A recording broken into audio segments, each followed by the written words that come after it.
Alright there, geezers, it's Jules here from FGS, home of the Future Games Show, and you know what I've been thinking a lot about recently? Death. But don't worry, this isn't going to be all doom and gloom like talking about the trauma of burying a family pet. No, we're going over to the wacky and wild world of video games where getting wasted can sometimes be pretty bloody fun. Although, saying that, the Venn diagrams definitely do cross when it comes to the likes of Tamagotchis. R.I.P. Hedgelord, my vegetarian digipet. You shall be missed.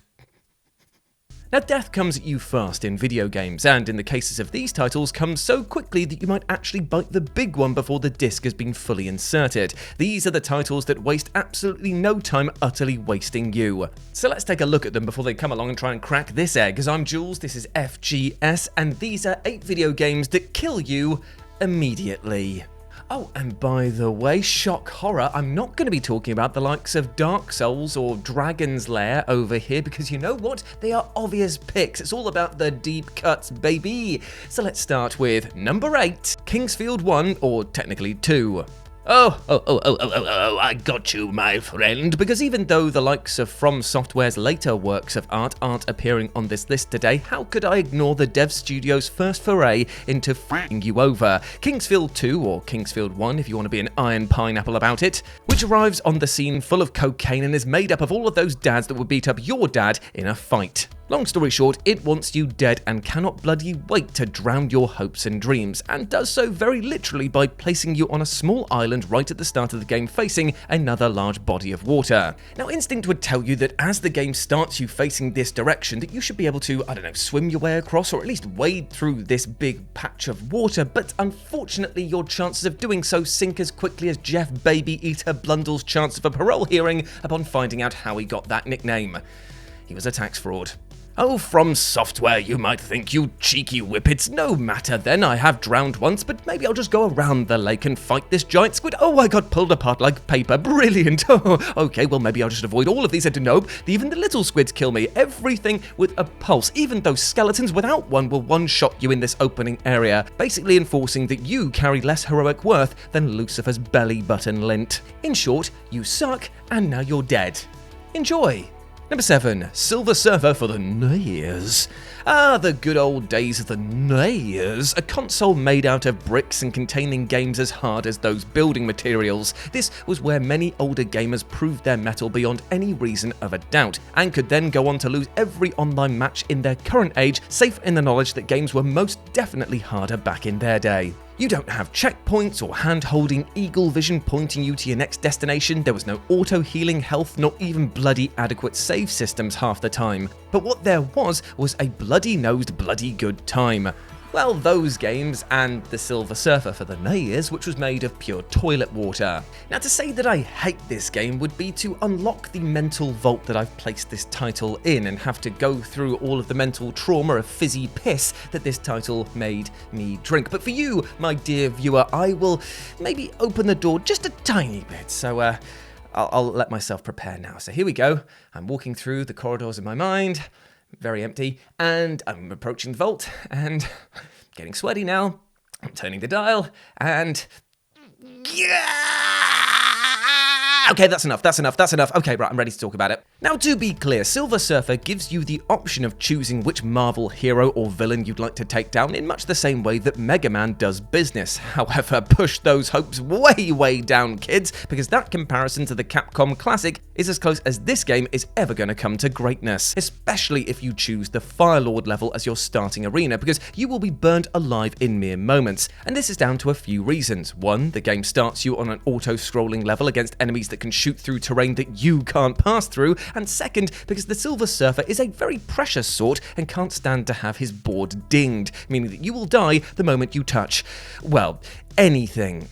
For a being supposedly made of a nigh-on indestructible material made by Galactus himself, he sure does like to eat shit when he just so much as graces roughened pieces of wall. So as you can imagine, your first few runs at this level are going to end in mere seconds. Number 6, XCOM UFO Defense. Now, as we all know by now, and thanks to my countless musings, XCOM as a series is a masterclass of being an arse, punishing players for the slightest mistakes and sometimes even preempting these errors and killing you dead instantly. If failure is an honest teacher, then XCOM surely is the dean of university.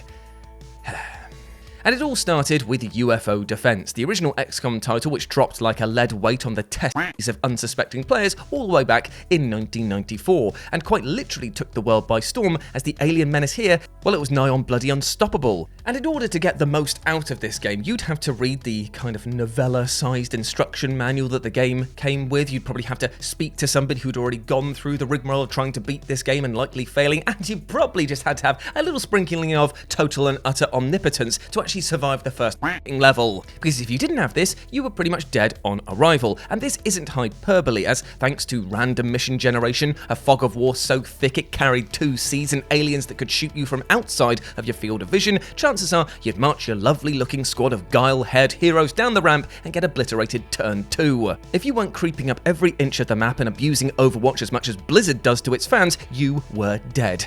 You just didn't know it yet. I had this game when I was a kid. Me and my sister actually played through the opening section multiple times, trying to set up a base, trying to go on our first mission, shoot down an alien ship. We never lasted more than like 30 minutes, and most of that was because we were stuck in the menus. And yet, that was the seed that grew into the great tree of hanging fruit made of middle fingers that is my love for the XCOM series. Thank you very much, I am in trouble. Number 5, Resonance of Fate. Now, the thing about tutorial areas is that while they might be annoying to those that all...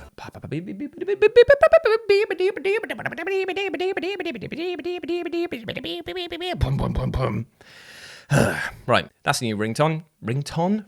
F me, Jules. Right. Now, the thing about tutorial areas is that while they might be annoying to those who've already completed the game in question, they are a necessary evil, as without proper guidance and some easy enemies to stomp, you're gonna have players piecing out way before the title splash lands. Yet it seems that the developers over at Tri-Ace were so passionate about showcasing the admittedly outstanding combat system that they developed for cult classic RPG Resonance of Fate, they just wanted to throw you into the deep end instantly, which, as you might imagine, came with a few issues. And yes, just checking through the issues here. Number 1, that you could fucking die in the tutorial area. Nice one, mate. Nice one, mate. Seriously, the number of players who had their adventure cut short immediately is worryingly high based on the numerous threads dedicated to what the chuff is going on here. And if you're sitting there smugly farting out comments like, oh, it wasn't that difficult, I made it through without a scratch, then just remember these 2 things. And that is that number 1, we can't all be as good as you, my god of gaming, oh my gaming liege, who is always right and never wrong and always impresses people with their knowledge of the Straw Hat Crew's brass eyes. Definitely hasn't happened to me at a party, that one. And number 2, because this all happens before the game has introduced you to anything more than, oh, we've got guns in this game. Well, that's pretty cool. It's a great game for sure, but for many, this was also a great pain as well. Number 4, The Immortal, for the nays. Ah, The Immortal, a game which, thanks to its utterly bonkers desire to kill the player immediately, really does make its name seem rather spiteful, as trust me my friend, you will die a lot in this otherwise fantastic RPG experience. Take for example the death that you can feast on in the opening seconds of this title, which will happen if you scroll over to this cracked floor tile in the starting cell. Here you're given a warning which basically boils down to, are you a stupid fat idiot? Get off this clearly collapsing floor, you goof. Now if you're like me and...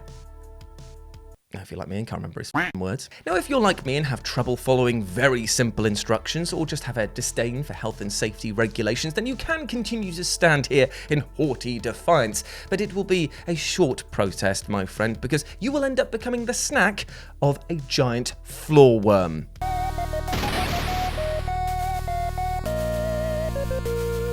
Yeah, that's right. Giant floor worm. Now, I did not expect that to be happening here. I mean, I expected maybe you to fall through the floor or to activate some sort of spike trap, but giant floor worm? Well, I'll tell you what, Immortal, you have definitely captured my interest. Plus, your soundtrack is utterly banging. Tommy, play some right now. Let's have a little quick party, impromptu party. Let's go. I sound like a monkey who's been inhabited by a panting dog. Yeah, it's so crazy, that soundtrack. Brilliant, love it. Number 3, Ghost Trick, Phantom Detective. Now, while a lot of the games on this list at least have the decency to let you pilot your avatar towards certain death, a Ghost Trick Phantom Detective comes along and says, hold my beer. because I'm a non-corporeal form and it's actually just gone straight through me. And watch this! What I'm trying to get at is that Ghost Trick begins with your death. Well, technically the game begins with a text scroll and the introduction of a woman being held at gunpoint, but it's only a few seconds later that we see what we believe to be our former self doing his best Raccoon impression from Dragon Ball Z. Now this isn't exactly a good look, nor is it actually looking good for the woman in question, which then kicks off Ghost Trick's key mechanic, that being the ability to possess and manipulate items in the real world as a benevolent spirit. Now, I won't spoil anything for you here, but things aren't exactly what they appear to be, even in these opening scenes, so I urge you to play this game as it is utterly brilliant, and even more so in the recent remaster. Number 2, Sheep, Dog and Wolf. I tell you, my friends, the life of a Looney Tune sure does seem like a pretty draining existence. I mean, as highlighted by the phenomenal Who Framed Roger Rabbit film, even trying to go down to the shops is likely going to be an event-filled time, with you trying to avoid pratfalls, explosions, and of course, death by falling safe. And trust me, I need precisely none of these things happening to me the morning after the bottomless margarita event that was down my local. Ooh, just thinking about it's giving me very burpy flashbacks.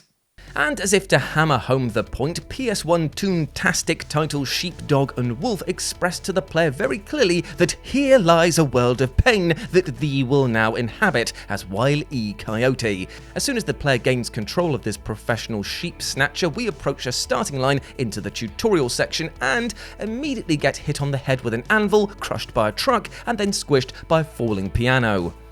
I'm sorry, is this the start of the game, or have I accidentally installed Sheep Darkened Souls into the mix here? Because that is utterly brutal, and it's even punctuated by a fake game over screen, really driving home the fact that, yeah, this would have killed you many times over. Thanks for the sundae. What's the flavouring? Asbestos?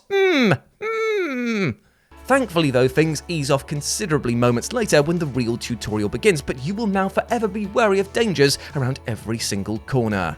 Ah, childhood cartoons, creating anxiety. Sweet. And number 1, The Witch's House MV. Now I won't lie to you, when I first booted up The Witch's House MV, I thought that I was going to be in for another trite and flaccidly placid time, seeing as it was yet another project squirted out of the fleshy RPG maker mass, of which there are so many that I swear Steam is slowly becoming a hive mind for it. Now don't get me wrong, there are some good RPG maker games out there, but these exist as islands within a vast sea of spelling errors, shameless self-inserts and IP theft. And yes, I will be suing the makers of Mouthy Egg because that's my life story, bro. Come on, at least pay me some ducats for it. Thankfully, The Witch's House MV is a true indie horror gem, and to be frank, you might not even live long enough to read any of the dialogue at all, as this game does not mess around when it comes to utterly obliterating you. For you see, you can experience your first game over within 10 seconds of starting up the game by walking into the titular house and stepping on the blood-stained carpet, which then activates a pretty potent anti-solicitor defense and smashes you between two walls, turning you into body paste. Oh, well, I mean, I guess that's what I get for not knocking. I mean, cheers for teaching us about home etiquette, Witch's House MV. The more you know. And there we go, my friends. Those were 8 video games that kill you immediately. I hope that you enjoyed that, and please let me know what you thought about it down in the comment section below. And if you want to catch up with me on the social media side, you can go over here, where it's at RetroJ for most of the social media stuff, and Egg Daddy Jules for TikTok, where I'm up to a mighty 3 videos? I want to say 3. Have I even made one recently? Yeah, why not? Let's say 3. And if I haven't, that's the impetus for me to go and make some more delicious content. Oh, baby. And of course, you can follow Tommy here, right above me this time. I'm not gonna let you flip me. Oh no, he's already flipped me. Damn, I'm pointing down. Damn you, Tommy. You have no power here. Follow him here. He's a great editor, great guy. Go give him some love, my friends. But before I go, I just want to say one thing. Even though we spoke today a lot about death in video games, I know that it's actually going to be a big part of our lives. Ironically, there's probably going to be people that were very close to you that unfortunately have passed on into the nether. But here's the thing. I want you to take whatever lessons they taught you, take that love, take that positivity that they showed you, and turn it inwards on yourself. Because they saw the best in you, they loved you, they wanted you to do well and to treat yourself as best as you possibly can. And you know what, my friend? You deserve every single good thing that you have coming to you, alright? Big love to you, treat yourself well, and remember, it's all going to be okay. As always, I've been Jules. You have been awesome. Never forget that. And I'll speak to you soon. Bye.